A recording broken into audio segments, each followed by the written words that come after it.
Over the past decade, indie games have finally become more mainstream, and it's one of the best things to happen to the industry. Indie devs don't really have the restrictions that most big publishers do nowadays, and it's led to an era of much more experimental titles that do things that most big developers wouldn't even consider doing. In some cases, that's bringing back the ideas of a beloved series in amazing new ways. At other times, it's doing something so weird and unique that it's almost hard to follow.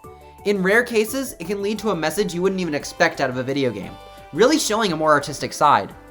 While all of these things can be seen in AAA titles, no AAA game has achieved them to the degree of a game like Superliminal.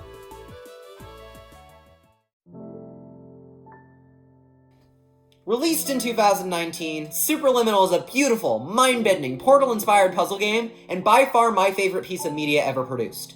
I'm not going to beat around the bush here. This game is pure bliss. I love every single element of it, and I want to establish that immediately. The true point of this essay is to explain why. Why do I love this game so much? Why should everyone play it? And what truly makes it so special? That's what I aim to find when I'm covering Superliminal. The game starts where you'd expect any spectacular journey to start. A rundown strip mall. There you'll find Somnosculpt, a company priding itself in dream therapy. As the player character, your goal is to go through this therapy for unspecified reasons. Some may be annoyed by how unclear this is, but it makes sense from the perspective that this character is supposed to be a reflection of the player themselves. By being non-specific and letting the player decide what this therapy entails, it allows the message to hit just that much harder. Soon you'll arrive at the first level. The goal here is simply to establish everything you need to know about the game. After signing a quick TOS agreement, you'll move on to a fairly open room that teaches you the game's main puzzle mechanic, forced perspective. If an object looks far away, it's far and small. If an object looks close, it's huge and close by. This weird perspective is the glue that holds the entire game together. Without it, the puzzles wouldn't have that same weird vibe. That's another thing. This game sets itself apart by being strange, and yet ordinary at the same time. All the rooms you go through look fairly standard, and the objects you interact with are completely normal. The strangeness comes in the way these rooms are laid out, and the way the objects can be interacted with. In that way, it does a good job at portraying what an average dream would look like. Fairly familiar spaces, but with everything shifted around in mind-bending and often confusing ways. The first level gives you a lot of open space to experiment near the beginning. You're given chess pieces and blocks to play around with while a robotic narrator starts to introduce some elements of the game to you. The average player won't make much of it at this point. It's really just some silly dialogue, and the focus in these rooms is more on the playful elements of the game. Superliminal has this really playful atmosphere, which lets the player simply mess around with its mechanics and have fun. While the focus is to move the narrative forward, you'll always have a moment to play around and explore. You're in fact rewarded for it. You can tell the developers knew how fun it was to mess around with a mechanic like this. Later on in the first level, you're met with the first instance of a split path. There's a clear way forward, but a boarded up door prods at your curiosity. If you dare to enter it, you're scolded by the narrator, who tells you that you'll be punished for going off the beaten path. It's safer to stick to it. This doesn't matter much yet. It's easy to stick to the path, and soon you'll have completed the orientation level. There's only one problem. The exit was replaced with a brick wall. Now there's no clear route forward at all. Luckily for the player, there comes cheese. You can use this to knock down the walls and create a path forward. The thing is, this strange new route looks like the forbidden pathway from before. It's almost as if you're not supposed to be there, and the music even cuts out as you enter the room. There appears to be a blue sky ahead, but it's actually fake, and you'll fall down a hole and into a bed.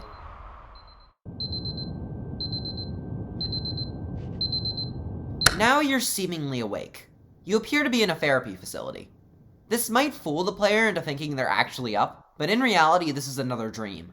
This dream is called Optical, and it should look familiar to anyone who's seen the promotional material for the game.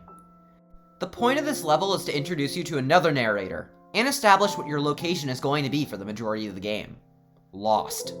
After going through some slightly confusing hallways, you'll arrive at a boombox. It has a recorded message from a supposed monitor of your progress, and the creator of the facility, Dr. Glenn Pierce. He tells you that you're special. So special, in fact, that we have no idea where you are. Him and his staff can't seem to find you, so it's now your goal to get back onto the main orientation route. Dr. Glenn Pierce is a persistent force throughout the game, He tries to guide and motivate you, and here he most certainly does, even making some funny riffs along the journey. However, you start to see hints that this man has no idea how to truly empower you. For example, he continues to mention the fact that you're completely lost, making it so you can never really forget. I've noticed that some people who play the game actively dread seeing Glenn Pierce appear before them. The messages, in fact, demotivate them, and make them want to stop moving forward. It's never something I personally felt, but it's another layer of the character you have to consider. The main mechanic of the level here is optical illusions, as made obvious by its title. You'll be turning parts of the wall into physical objects, dealing with confusing doorways, and near the end of the level, quite literally taking the moon. It's a fun time, and it shows the game's puzzle mechanics already evolving. I've also always really liked Glenn Pierce's narration here. It's really silly and ties to the playful nature of the game.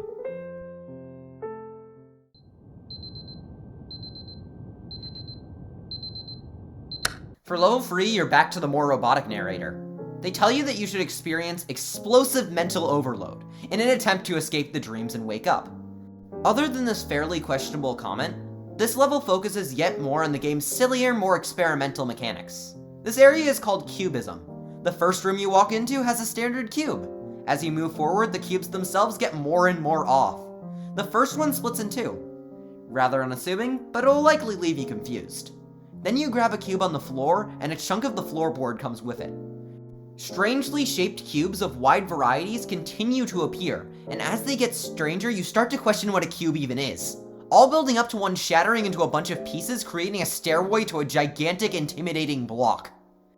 This so happens to be your way out of the area, dropping once again for a strangely eerie zone to get to the exit. This level is rather unimportant to the overall experience, and is probably one of the weaker ones. Overall, it's a fun time, and it does start to show hints of what's about to come.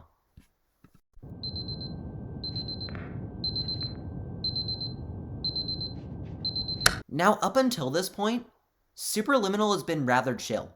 Just a silly little shape game. But it's all been building up to level 4.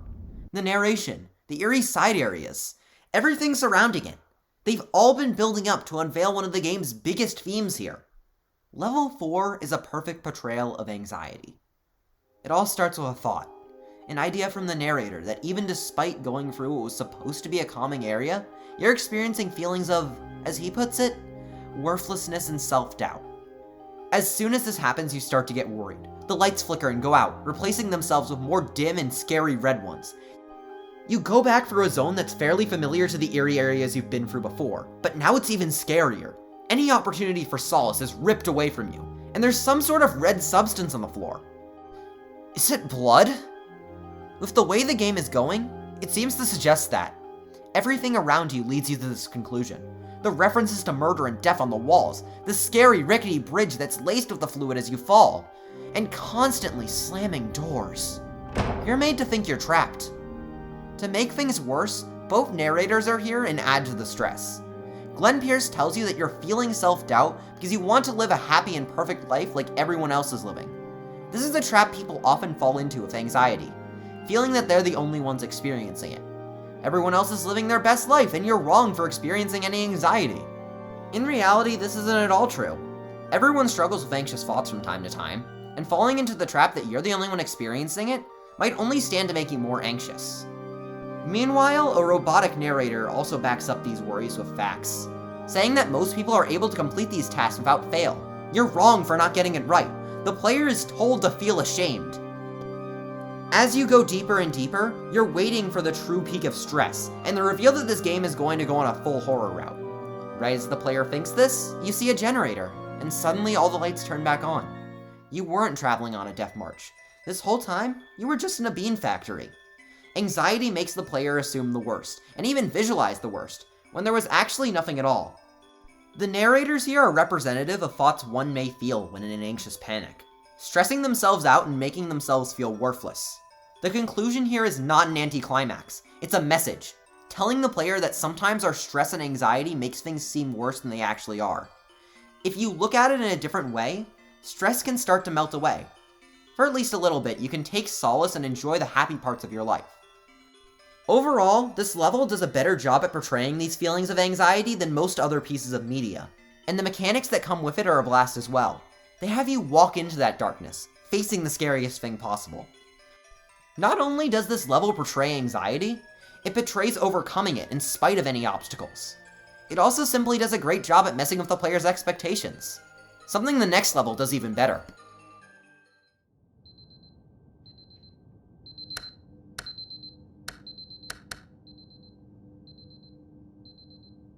Following the fourth area is Clone, and this one is just a pure joy.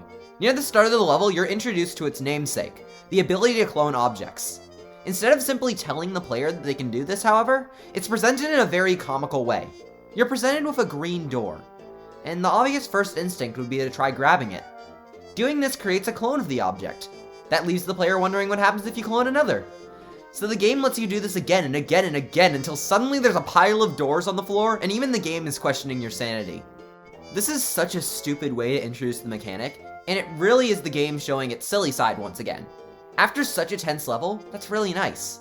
This is just a chill time with some fun quips from the narrator and some really silly puzzles about cloning. Which makes it sad that the pace is completely broken here by one of the game's most frustrating moments. The apple puzzle. This one isn't all too intuitive.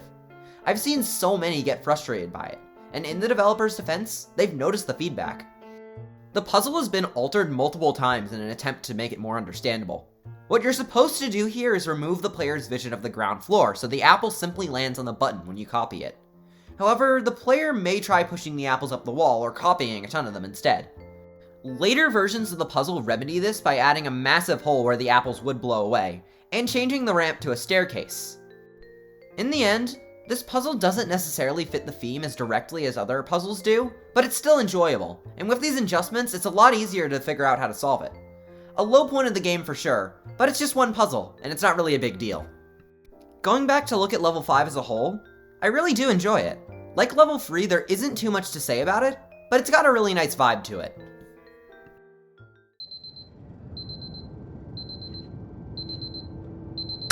Level 6 is where things really start looking up.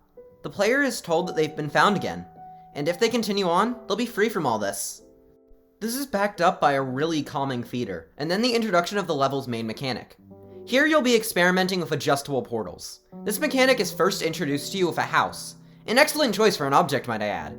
Your main focus of this journey at this point is to escape, find your way home. So having a house as the first object you see is a really good choice.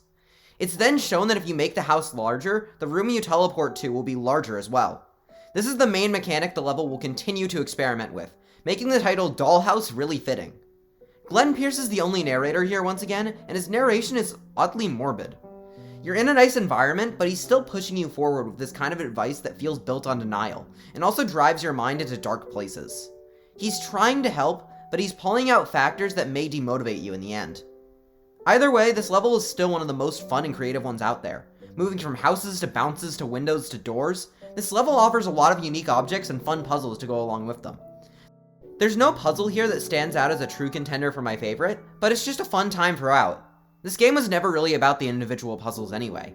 It's about the cohesive experience. An experience that's about to come to an end. So you might think.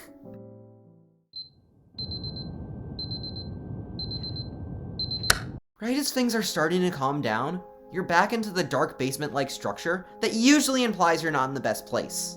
What you're told by the narrator just so happens to reinforce that. The player is told that they've effectively failed therapy. The program is supposed to be perfectly effective and you messed it up. This causes a fatal error, forcing the player to continue therapy indefinitely. You get stuck into a loop and it really feels like you'll be stuck here forever. You find a way to escape and it says you've completed the orientation, but your perspective on everything has completely changed. The wall is now the floor. Trying to solve optical illusions leads you down pits. You can't even place a darn staircase without something going wrong. You're stuck. The puzzles continue to support this with endless hallways and blocks that don't work. Anything that you think would actually function simply doesn't. Then finally, you're brought through a loop of elevators into a strange parking lot. Trying to escape reveals that once again, you're simply stuck. You're just in a room that at first appeared to be infinite. Right at the center is the same bed that you've continued to go back to, not just in this level, but for the entire game. You hit the alarm clock and suddenly everything goes black. This level brings back the stress in level 4 with a major relapse. The chill moments in life didn't remove the fact that those problems were still there. They ate the player up. That's why those dark hallways kept reappearing throughout every single level of the game. The stress wasn't completely gone, and came back with racing thoughts at times. You can drive it away all you want, but sometimes you have to fully confront it. That's what level 8 is for. Immediately after the level starts, you'll be back in the garage-like area. The difference is that now, the foreboding aura is completely alleviated. On a table to the side, you'll see a model of a strip mall, including the therapy clinic you're staying in. You'll soon find that you can change this building's size, and upon entering it, you'll be in an infinite loop. The game keeps telling you there's no paradox control, so it tempts the player to throw the building into a portal. Doing this creates a paradox that tears the room apart and sends you to this strange new area, white space. This is supposedly a place Dr. Glenn Pierce dreamt of, in which all of his problems were solved, and he could live life peacefully without issues. He soon realized, however, that with everything as nothing, it became hard to truly find what he wanted the world to be, and what he wanted to do. If the world had no problems, it would make those blissful moments feel like nothing. That is the true message this level is trying to give. Sure, anxiety can be challenging to face, but having those challenges and problems is better than living a life of nothing but bliss. If everything is given to you, do you really have anything at all? Sometimes you'll face problems that give you mountains of anxiety. At points, people may simply wish these problems will go away. The interesting thing is, facing those problems is a learning experience. It may sometimes take a while, but getting through your problems can help you learn something new and grow. At this point, Glenn Pierce stops with the weird advice and just tells you to move forward, that you've made it farther than anyone else. There's this challenge surrounding everything, but you really just need to look at things in a brand new perspective. And really, as Glenn Pierce puts it, isn't that why you came here? Level 8 goes to show why this whole journey was truly worth it, and not just a mission to escape. Finally, the player reaches a strange black box in this white void. Moving it over will reveal a red hole. Go into this, and it's finally time to wake up. The clock hits 8 a.m.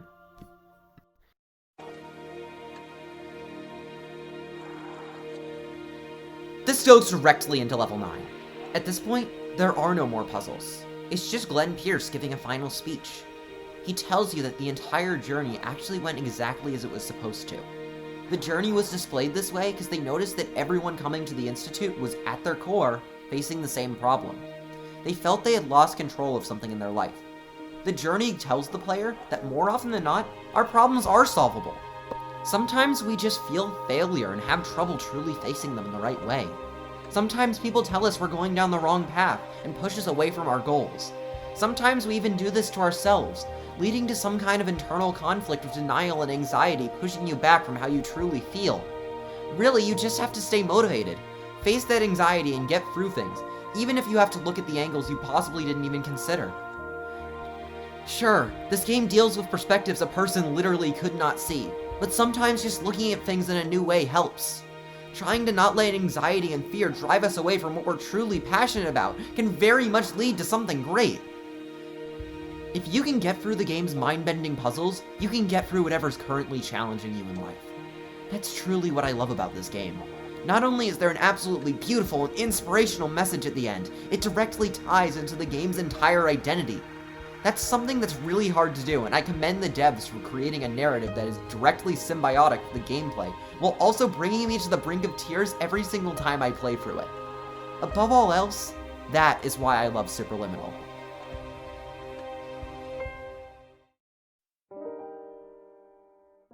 While that's the end of the game, your journey is far from over, and that becomes clear right when you look at the achievements section. One of Superliminal's achievements is obtained by beating the entire game in less than 30 minutes, and it's part of the reason why I have over 80 hours in it. Once you start replaying Superliminal, you learn just how damn optimized this game is.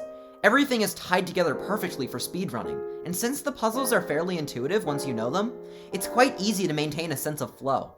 At the same time, replaying the game seems to open it up in brand new ways. Now that the player has a basic understanding of the mechanics, they can start to discover the beautiful hidden secrets this game is holding. There's so many cool trinkets and hidden paths to find, and they all culminate in quite possibly the coolest completion reward I've ever seen. It allows you to explore the environment from the title screen. Just giving the player one final area to explore would be enough, but making it the game's title screen gives it this special sense of finality. Not only is Superliminal an amazing experience on its first go-around, this 100% route makes it infinitely replayable. Superliminal's replayability actually alleviates one of the game's biggest issues. The length is what initially deterred me, and I'm sure many others, from purchasing this game. However, the game is best played in one sitting anyway. The experience ties together so well that you likely won't want to stop playing. It may only be about 3 hours, but it's some of the best 3 hours you can have. Since I first played it 16 months back, I've thought a lot about my love for this game. Sometimes I've considered if the minor issues bring this game down more than I give it credit for. A few of Superliminal's puzzles tend to be really frustrating, and in some ways they make the game worse. Honestly, I don't really care. Those small things don't define the game. It's really the conglomerate experience that makes me love it. The narrative, the concept, the puzzles, the voice acting, all of it comes together to make something amazing. All of it is tied to this amazing message about challenges we face in life, and that ironically reflects my opinions on the game. Even if I notice problems with the game, just looking at it from a different perspective makes me remember why I love it so much. Superliminal is a game that I recommend everyone play. The game is one of the most unique puzzle games out there, and made me fall in love with the genre. Its message can truly speak to everyone, and in this current time feels more relevant than it's ever been. Most importantly, it proves that video games truly are art. Few pieces of art have been able to move me as much as Superliminal did. I know my love for this game can get a bit annoying. Hell, I've shoved it into several of my videos already. However, it's just really hard to hold in my feelings for it. That's why I'm making this video. I want to seek closure with this game. I've been recommending it for over a year now, and I think it's time to move on. I still love it, and I'm not going to stop recommending it, but by making this video, I can truly show why I enjoy the game so much. That's really the reason I make video essays in the first place. My opinions are a bit funky, and sometimes it can be hard for others to see what I mean. Writing really helps me articulate my points in a better way, and that's what I both love and hate about it. As I sit here, struggling to speak this conclusion out, I really think about how far I've come in the past year. About a year ago, I came back to making videos with a short review of Pac-Man Party, and I've already evolved so much. 2021 has been an amazing year of change for me. I've grown quite a bit, and I feel like I can finally address this game in the proper way. Superliminal has left an impact on me that few things can really rival. It's an amazing piece of art, and nothing is ever going to change my mind on that. Even after making 10 of these videos, I find trouble finding the words to truly describe my love for it. At the end of the day, this game makes me happy. That's what matters the most.